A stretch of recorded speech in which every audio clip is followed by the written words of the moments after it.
Hello students, नमस्कार। Solid state की online class में आप सभी बच्चों का हार्दिक स्वागत है।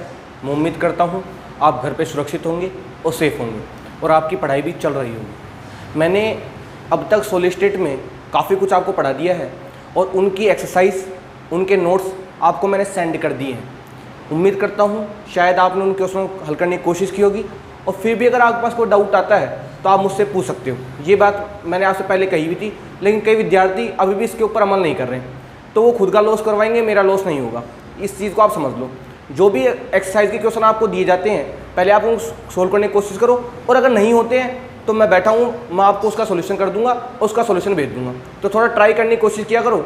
जो कोशिश करता है उसी कभी हार नहीं होती, और जो कोशिश करेगा ही नहीं उसका तो भाई मैं भी कुछ नहीं कर सकता। तो पहला काम आपका ये होगा, जो भी एक्सरसाइज आपको दी जा रही है उसका आपका सॉल्यूशन करना है, और अगर नहीं होता है तो आप मुझसे पूछ सकते हो। बात समझ में आ रही है? अब जो हमारे पास सॉलिड स्टेट का लेक्चर है उसकी स्पीड थोड़ा कम रखेंगे। कई विद्यार्थियों को प्रॉब्लम आती है स्पीड को लेके। तो ये क्या है, ऑनलाइन जो अपने पास प्लेटफॉर्म होता है उसमें जो स्पीड होती है अपने आप थोड़ी ज़्यादा हो जाती है।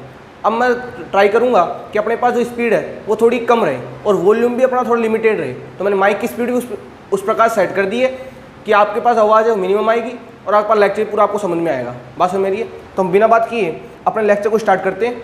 हम बात कर रहे थे सॉलिड स्टेट की, और सॉलिड स्टेट में हम जो चर्चा कर रहे थे वो चर्चा कर रहे थे भाई दोषों की।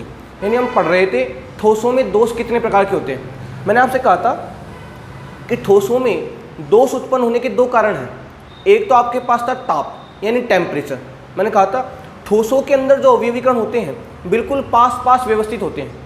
ऐसे क्रिस्टलों में अव्यवस्था नहीं होती, लेकिन जैसे आप टेम्परेचर बढ़ाते हो तो वे जो अवयवीकरण हैं वे दूर दूर हो जाते हैं, और उनके दूर दूर होने की वजह से वे कहीं भी आ सकते हैं और जा सकते हैं, और उनके आने जाने के कारण क्रिस्टल में क्या हो जाता है, दोष उत्पन्न हो जाता है। उस दोषों को कहते हैं हम ठोसों में दोष।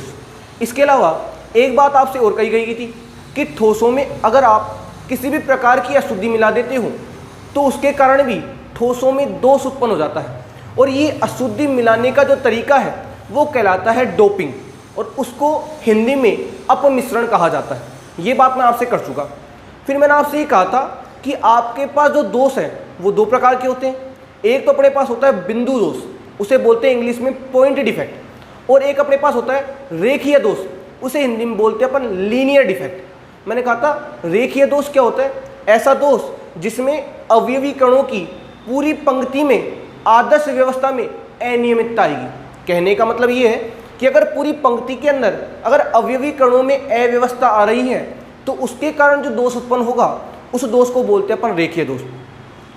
बिंदु दोष क्या होता है, बिंदु दोष वह दोष होता है जिसमें एक अवयवी कण के चारों ओर की व्यवस्था में अनियमितता आ जाती है। मतलब एक अवयवी कण के चारों ओर या तो कोई होल बन जाएगा, या कोई वोड बन जाएगा, या कोई अंतराकाश बन जाएगा। तो इससे जो बनने वाले दोष होते हैं उन दोषों को बोलते हैं हम बिंदु दोष। और मैंने आपसे ये कहा था आपके सिलेबस में ओनली बिंदु दोष है, रेखीय दोष नहीं है। फिर हमने बिंदु दोष को भी तीन भागों में बांटा था। एक तो स्टाइक्योमितीय दोष, एक नॉन स्टाइक्योमितीय दोष, और एक बताया था आपको अशुद्धि दोष। मैंने कहा था स्टाइक्योमितीय दोष वे दोष होते हैं जिसमें धनायन और ऋणायन का जो अनुपात है बराबर होता है। कहने का मतलब जितने धनायन होंगे उतने ही अपने पास ऋणायन होंगे, और क्रिस्टल क्या बना रहेगा, विद्युत उदासीन। मैंने आपसे कहा था नॉन स्टाइक्योमितीय दोष वे दोष होते हैं जिसमें धनायन और ऋणायन का अनुपात बराबर नहीं होता, और अशुद्धि दोष की चर्चा हम बाद में कर लेंगे। इसमें भी मैंने आपसे जो बात की थी वो बात की थी पहले स्टाइक्योमितीय दोष की। मैंने कहा था स्टाइक्योमितीय दोष दो प्रकार के होते हैं। एक तो बताया था आपको शोटकी दोष, और एक बताया था आपको फ्रैंकेल दोष। मैंने कहा था शोटकी दोष देने वाला साइंटिस्ट शोटकी था, इसलिए उसका नाम रखा गया शोटकी दोष। फ्रैंकेल दोष देने वाला साइंटिस्ट फ्रैंकेल था, इसलिए उसका नाम रख दिया अपन ने फ्रैंकेल दोष। फिर मैंने शोटकी दोष और शोटकी दोष की कुछ चर्चा की थी। मैंने कहा था शोटकी दोष, पहली बात तो देने वाला वैज्ञानिक कौन है, शोटकी, इसलिए उसका नाम रख दिया गया शोटकी दोष। दूसरी बात ये स्टाइक्योमितीय दोष है, और स्टाइक्योमितीय दोष अगर ये है तो जितने धनायन होंगे उतने ही क्या होंगे, ऋणायन। मैंने आपसे ये भी कहा था इस दोष में जितने धनायन जाते हैं उतने ही ऋणायन जाते हैं। मतलब जितना धनायन जाएगा उतना ही क्या जाएगा, ऋणायन। अब मान लो पहले धनायन 6 थे, ऋणायन 6 थे, बाद में एक धनायन चला जाएगा और एक अगर ऋणायन चला जाता है तो एक 5 धनायन बच जाएंगे और 5 ऋणायन बच जाएंगे। बताओ क्रिस्टल उदासीन होगा कि नहीं होगा। और धनायन ऋणायन के जाने से मास में कमी आती है, अतः इसके अंदर घनत्व भी क्या हो जाता है, कम हो जाता है, क्योंकि डेंसिटी बराबर क्या होता है, द्रव्यमान बटा आयतन। अगर द्रव्यमान कम हो जाएगा तो घनत्व भी अपने पास क्या हो जाएगा, कम। ये बात मैं कर चुका था। इसके मैंने आपको एग्जाम्पल भी दिए थे, NaCl हुआ, KCl हुआ, CaCl हुआ, और एक इंपॉर्टेंट एग्जाम्पल था, उस एग्जाम्पल को बोलते हैं अपन AgBr, सिल्वर ब्रोमाइड। मैंने कहा था इस AgBr में शॉटकी और फ्रैंकेल दोनों प्रकार के दोष पाए जाते हैं। इसके अलावा एक बात और कही गई थी कि जो शॉटकी दोष होता है उसको हम रिक्तिका दोष भी कहते हैं। ऐसा क्यों? क्योंकि अगर मान लो धनायन जा रहा है, अगर मान लो ऋणायन जा रहा है, तो वहाँ पे होल बन जाएंगे, और होल को क्या बोलते हैं हम, रिक्तिका, इसलिए दोष का नाम बोलते हैं अपन रिक्तिका दोष। ये बात मैं कर चुका था शॉटकी दोष में। उम्मीद करता हूँ यहाँ तक की बात आपको समझ में आ गई होगी। अब जो बात करने वाले हैं वो बात करेंगे फ्रैंकेल दोष की। किसकी बात करेंगे? फ्रैंकेल दोष। अब जो हम बात करने वाले हैं वो बात करने वाले हैं फ्रैंकेल डिफेक्ट। शायद मेरे को लग रहा है अब अपने स्पीड भी बिल्कुल लिमिटेड कर दी है। ये स्पीड काफ़ी है आपको समझने के लिए और मुझे समझाने के लिए। हम जो बात कर रहे हैं वो बात कर रहे हैं भाई फ्रैंकेल दोष की। पहला पॉइंट तो हमको ये समझ में आना चाहिए कि सर इस दोष का नाम फ्रैंकेल दोष क्यों रखा गया। सुनो ध्यान से बात। इस दोष को जो देने वाला साइंटिस्ट था वो फ्रैंकेल था। मतलब फ्रैंकेल कौन है? एक वैज्ञानिक है। कौन है भाई? फ्रैंकेल कौन है? एक वैज्ञानिक है। इस वैज्ञानिक ने इस दोष को दिया था, इसलिए इस दोष का नाम दिया अपने फ्रैंकेल दोष। बात समझ रही है? तो हम कहेंगे फ्रैंकेल जो दोष है देने वाला साइंटिस्ट फ्रैंकेल था, इसलिए इस दोष का नाम रख दिया फ्रैंकेल दोष। दूसरी बात मैंने कहा था आप चाहे शॉटकी दोष आए चाहे फ्रैंकेल दोष आए, दो बातें तो आप लिख सकते हो। कौन कौन सी भाई? चाहे शॉटकी दोष हो चाहे फ्रैंकेल दोष हो, दोनों ही दोष कौन से दोष होते हैं भाई? स्टाइकियोमितीय दोष। कौन से दोष होते हैं? स्टाइकियोमितीय दोष। मैं कहूँगा फ्रैंकेल दोष भी एक स्टाइकियोमितीय दोष है। बताओ है कि? क्योंकि ये स्टाइकियोमितीय दोष का तो भाग होता है। स्टाइकियोमितीय दो दोष प्रकार के होते हैं, शॉटकी और एक फ्रैंकेल। तो फ्रैंकेल दोष भी कौन सा दोष होगा? स्टाइकियोमितीय दोष। अगर ये स्टाइकियोमितीय दोष है तो जितने इसके अंदर धनायन होंगे उतने ही क्या होंगे भाई? ऋणायन। ये बात भी फिक्स हो जाएगी। क्योंकि अगर आप इसको स्टाइकियोमितीय दोष कह रहे हो तो स्टाइकियोमितीय दोष की विशेषता क्या होती है कि वे दोष जिसमें धनायन और ऋणायन का अनुपात क्या होता है? बराबर, उस दोष को बोलते हैं हम स्टाइकियोमितीय दोष। अगर आपके पास फ्रैंकेल दोष एक स्टाइकियोमितीय दोष है तो इसमें जितने धनायन होंगे उतने ही क्या होंगे? ऋणायन।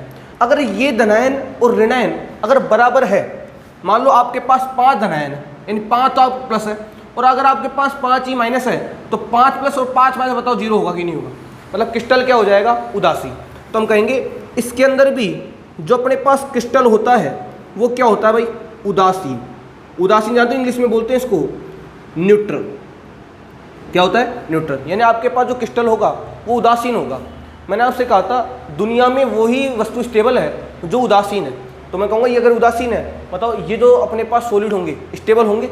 भले इनमें दोष हो लेकिन ये जो सॉलिड होते हैं वो स्थायी होते हैं। और स्थायी क्यों होते हैं? क्योंकि इनके अंदर जो क्रिस्टल है वो क्या होता है भाई? उदासीन। तो ये तो हमारे पास बेसिक बात थी फ्रैंकेल दोष के बारे में। क्या क्या कह सकते हैं फ्रैंकेल दोष में? कि फ्रैंकेल दोष को जो देने वाला वैज्ञानिक था वो फ्रैंकेल था, इसलिए इस दोष का नाम रखा हमने फ्रैंकेल दोष। दूसरी बात हम क्या कह सकते हैं कि ये जो दोष है वो एक स्टाइकियोमितीय दोष है, अतः इसमें धनायन और ऋणायन का जो अनुपात है वो बराबर होता है, और क्रिस्टल क्या बना रहता है भाई? विद्युत उदासीन। ये बात हम कर चुके। अब विशेष बात क्या होगी? जैसे शॉटकी में थे, शॉटकी में क्या विशेष बात थी कि उसमें जितने धनायन जाते हैं उतने ही ऋणायन जाते हैं, और उस दोष को हम रिक्तिका दोष बोलते हैं। ऐसी बात थी उसके अंदर। उसके कुछ एग्जाम्पल लिए थे, चाहे NaCl, KCl, CaCl, AgBr, जो भी है। हम ये देखना चाहते हैं कि फ्रैंकेल दोष में विशेषता क्या है, इसमें घनत्व में क्या होगा, इसे कौन से नाम से जाना जाएगा, और इसके एग्जाम्पल क्या होंगे। तो मैं डिस्कस कर रहा हूँ फ्रैंकेल दोष की। सुनो ध्यान से, ये बात तो आपको समझ में आ गई होगी यहाँ तक की। अब आगे बात करते हैं कि फ्रैंकेल दोष दिखता कैसा है, होता क्या है और होगा क्या इसमें। सुनो ध्यान से। पहली बात तो कि इसके अंदर आप एक फ्रैंकेल दोष जो है उसके अंदर आप ऐसे सॉलिड का चयन करोगे, यानी ऐसे सॉलिड आयनिक सॉलिड का, एक ऐसे आयनिक ठोस का चयन करोगे जिसमें धनायन का आकार छोटा होगा। क्या बोल रहा हूं मैं? जिसमें धनायन का आकार क्या होगा भाई? जिसमें धनायन का आकार छोटा होगा। ये बात मैं क्यों कर रहा हूं अभी आपको बात समझ में आ जाएगी। यानी आपको उन आयनिक ठोसों का चयन करना है जिसमें धनायन का आकार क्या होता है, छोटा। यानी जिनमें धनायन का आकार छोटा होगा उन्हीं में कौन सा दोष पाया जाएगा भाई, फ्रैंकेल दोष। अब आप कहोगे सर आप ये क्यों कह रहे हो कि उसके अंदर धनायन का आकार छोटा होना चाहिए, वो अभी बात समझ में आ जाएगी आपको। पहली बात तो आप ये समझ लो, अगर आप फ्रैंकेल दोष की चर्चा कर रहे हो तो आपको उन आयनिक सॉलिड का या उन आयनिक ठोसों का चयन करना होगा जिसमें धनायन का आकार क्या होता है भाई, छोटा। और छोटा होना क्यों अनिवार्य है वो अभी आपको पता लग जाएगा। तो मैं एग्जांपल ले रहा हूँ, जैसे ZnS, जानते हो ZnS क्या होता है, जिंक सल्फाइड, जिंक ब्लेंड भी बोलते हैं इसको। इसके अलावा आप ले सकते हो AgBr, AgI ले सकते हो आप, AgCl ले सकते हो, एटसेट्रा। ये एग्जांपल तो इंपॉर्टेंट है ही, मैंने कहा था AgBr एक ऐसा यौगिक है जिसमें शॉर्टकी और फ्रैंकेल दोनों दोष पाए जाते हैं। एक बार बोर्ड के एग्जाम में ये क्वेश्चन पूछा हुआ था कि बताओ उस सॉलिड का नाम दीजिए जिसमें शॉर्टकी और फ्रैंकेल दोनों दोष पाए जाते हैं। उसका एग्जाम्पल कौन होता है भाई, AgBr। AgBr में शॉर्टकी और फ्रैंकेल दोनों प्रकार के दोष पाए जाते हैं। बात समझ आ रही है? अब सुनो ध्यान से। पहली बात तो हमने ये कही कि फ्रैंकेल दोष को देने वाला वैज्ञानिक फ्रैंकेल था। दूसरी बात हमने ये कही कि ये दोष एक स्टाइक्योमेट्री दोष होता है। अगर ये दोष एक स्टाइक्योमेट्री दोष है तो इसमें जितने धनायन होंगे उतने अपने पास ऋणायन होंगे। तीसरी बात हमने ये कही कि अगर मान लो जितने धनायन है अगर उतने ही ऋणायन है तो क्रिस्टल होगा विद्युत का उदासीन। फिर हमने ये भी कहा कि इस दोष के अंदर जो आप आयनिक ठोस लोगे वे ऐसे लोगे जिसमें धनायन का आकार क्या होना चाहिए, छोटा होना चाहिए। क्यों छोटा होना चाहिए अभी चर्चा कर ली जाएगी। और एग्जाम्पल क्या लेंगे इसके, ZnS, AgBr, AgI, AgCl आदि एटसेट्रा, जानते हो ना, आदि बोलते हो उसको हिंदी में। AgBr ऐसा एक सॉलिड है जिसमें शॉर्टकी और फ्रैंकेल दोनों प्रकार के दोष पाए जाते हैं। अब सुनो फ्रैंकेल दोष होता क्या, कैसे दिखाएंगे फ्रैंकेल दोष को। सुनना, अगर मान लो मैं ZnS का एग्जांपल लूँ तो आप जानते हो ZnS क्या होगा। अगर आप ZnS को ब्रेक करोगे तो Zn तो +2 हो जाएगा और सल्फर -2 हो जाएगा। जानते हो इस चीज़ को। तो आप अब बनाता हूँ मैं solid, Zn +2 S -2, Zn +2 S -2, ऐसा ही होगा। अब इसके नीचे कौन आएगा, S -2 Zn +2, S -2 Zn +2, Zn +2 S -2, Zn +2 S -2। Alternate लगाने एकांत क्रम में, Zn फिर S, फिर Zn फिर S, फिर Zn के नीचे S आएगा और Zn के नीचे Zn नहीं आ सकता ना, समान ध्रुव की मित क्या हो जाएगा, प्रतिकर्षण होगा कि नहीं होगा। तो Zn फिर S, फिर S, फिर Zn, फिर S, फिर Zn, फिर S के नीचे फिर Zn आएगा, यहाँ S के नीचे S नहीं आ सकता। Zn फिर S, फिर Zn फिर S, और ये बन गया अपने पास एक सॉलिड।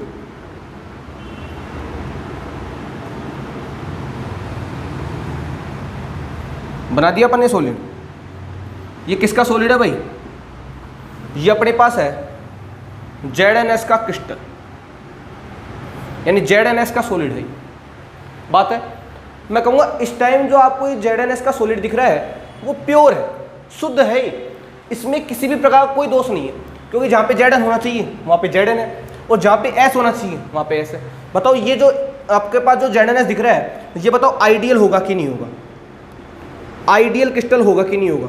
यानी ये कौन सा ठोस है इस टाइम, ये इस टाइम है आदर्श ठोस, यानी इस ठोस में इस टाइम कोई अशुद्धि नहीं है।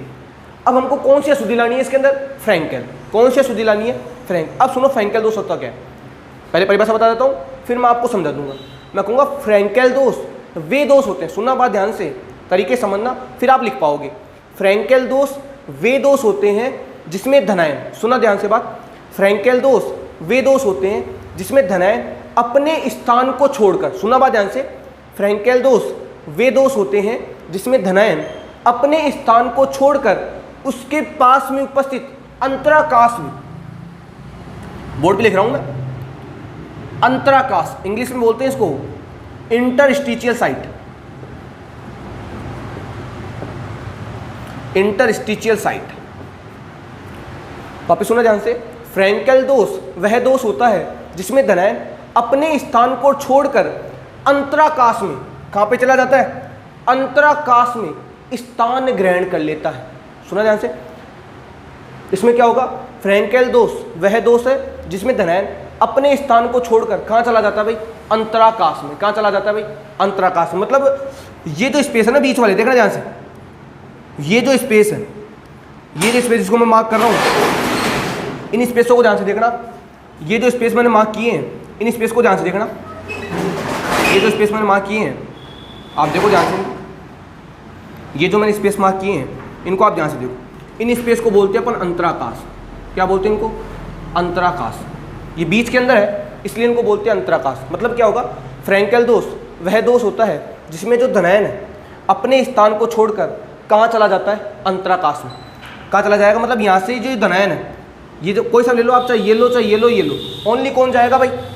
धनायन जाएगा। सुना ध्यान से, एक मिनट। फ्रैंकेल दोष वह दोष होता है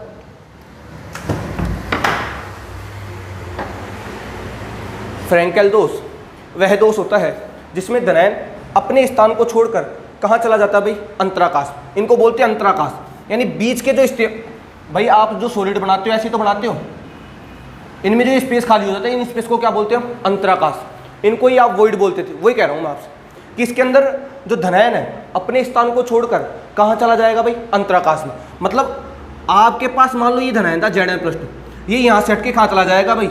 इस अंतराकाश में, इसके पास वाले में। अब चाहे यहाँ भेज दो, चाहे यहाँ भेज दो, चाहे यहाँ, वो आपकी इच्छा है, लेकिन इसके पास वाले, ये नहीं कि आपने यहाँ से हटा के यहाँ भेज दी, ऐसा नहीं होगा।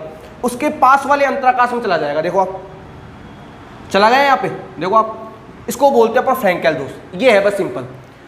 शॉर्ट की दोष में तो क्या था कि आपके पास धनायन और ऋणायन क्रिस्टल को छोड़कर ही बाहर चले जाते थे। सुना ध्यान से बात। शॉर्ट की और फ्रैंकेल में तो क्या था कि आपके पास जो धनायन था और जो ऋणायन था वो क्रिस्टल को छोड़कर ही बाहर चले जाते थे। लेकिन यहाँ ऐसा नहीं है। यहाँ पे जो धनायन है वो क्रिस्टल को छोड़कर बाहर नहीं जा रहा, वो उसी क्रिस्टल में कहाँ जा रहा है? उन अंतराकाशों में। कहाँ जा रहा है वो? अंतराकाशों में। मतलब इसने क्रिस्टल को छोड़ा नहीं है, इसने क्रिस्टल के अंतराकाश में अपना स्थान ग्रहण कर लिया। इसलिए इस दोष को अंतराकाशी दोष भी कहते हैं। क्या बोलते हैं इसको? अंतराकाशी दोष। उसे तो हमने क्या बोला था? रिक्ति का दोष, क्योंकि वहाँ पे जो धनायन है और जो ऋणायन है वो क्रिस्टल जालक को छोड़कर ही बाहर चले जाते हैं। लेकिन यहाँ ऐसा नहीं है। यहाँ पे जो धनायन है वो क्रिस्टल जालक के अंतराकाश में स्थान ग्रहण कर रहा है, इसलिए इस दोष को बोलते हैं अपन अंतराकाशी दोष। अब सुनो बात ध्यान से। अब बताओ क्रिस्टल उदासीन होगा कि नहीं होगा? गिन लो आप। 1 2 3 4 5 6, धनायन भी 6 है, और 1 2 3 4 5 और 6, ऋणायन भी 6। जितने धनायन है उतने ऋणायन है, तो क्रिस्टल तो उदासीन होगा ही होगा। बात समझ मेरी है। और जो आपके पास धनायन है उसने स्थान कहाँ ग्रहण किया भाई? अंतराकाश में। इसलिए इस दोष को क्या बोलते हैं? अंतराकाशी दोष। अब बात सुनो ध्यान से।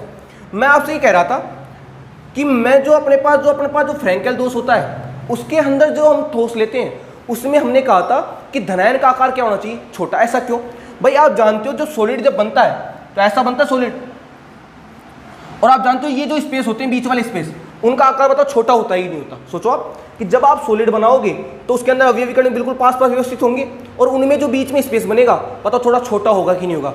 क्या उन स्पेस में क्या कोई बड़े आकार का आयन आ सकता है क्या? सोचो आप, जो आपके पास बीच के अंदर ये अंतराकाश बनेंगे ये दिखने में बड़े हैं, लेकिन क्या ऐसी वास्तविक स्थिति है कि? ये वास्तविक स्थिति नहीं है। तो मैं कहूँगा ये जो स्पेस बन रहे हैं इनका आकार बिल्कुल छोटा होगा। अगर इनका आकार छोटा होगा तो मैं कहूँगा इनमें कौन से आयन आएंगे? जिनका आकार क्या होगा? छोटा। यही कारण है कि फ्रैंकेल दोष में उन आयनिक ठोसों का चयन किया जाता है जिसमें धनायन का आकार क्या होता है? छोटा। क्योंकि जाना किसको है? धनायन को। तो आकार छोटा किसका होना चाहिए? धनायन का। बात समझ आ गई आपको? कोई आपसे पूछ ले कि आपने फ्रैंकेल दोष में आयनिक सॉलिड को, मतलब आयनिक सॉलिड में धनायन का आकार छोटा क्यों लिया? आप कहोगे छोटा लेने का कारण ये है कि इसके बीच के जो अंतराकाश है उनका आकार छोटा होता है, और छोटे आकार में तो भाई छोटा ही जाएगा, बड़ा तो जाएगा नहीं। इस चीज़ को तो आप भी जानते हो। इसलिए यहाँ पे छोटे आकार वाले धनायन का उपयोग किया जाता है। अब दूसरी बात, अगर मैं बात करूँ इसकी डेंसिटी की, तो डेंसिटी क्या होती है भाई? मास बाई वॉल्यूम, यानी द्रव्यमान बटा आयतन। अब आप सोचो कि जब आपने शॉर्ट की दोष की बात की थी तो शॉर्ट की दोष में धनायन और ऋणायन क्रिस्टल जालक को छोड़कर ही बाहर चले गए थे, तो वहाँ पे तो द्रव्यमान घटना था। अगर वहाँ पे द्रव्यमान घटा था तो डेंसिटी घटी थी। कहाँ पे? शॉर्ट की दोष में। लेकिन आप ये समझो यहाँ पे कि यहाँ पे जो आपके पास Zn+2 है उसने क्या क्रिस्टल जालक को छोड़ा है क्या? मैं कहूँगा उसने क्रिस्टल जालक को छोड़ा नहीं है, उसने क्रिस्टल जालक के अंदर ही अपना स्थान बना लिया। तो बताओ क्या ये यहाँ से बाहर गया है? नहीं गया। अगर ये यहाँ से बाहर नहीं गया है तो बताओ क्या द्रव्यमान कोई प्रभावित होगा क्या? नहीं होगा। तो मैं कहूँगा इसकी डेंसिटी बताओ मतलब जैसी पहले थी वैसी क्या रहेगी बाद में? ना तो बढ़ेगी ना ही घटेगी।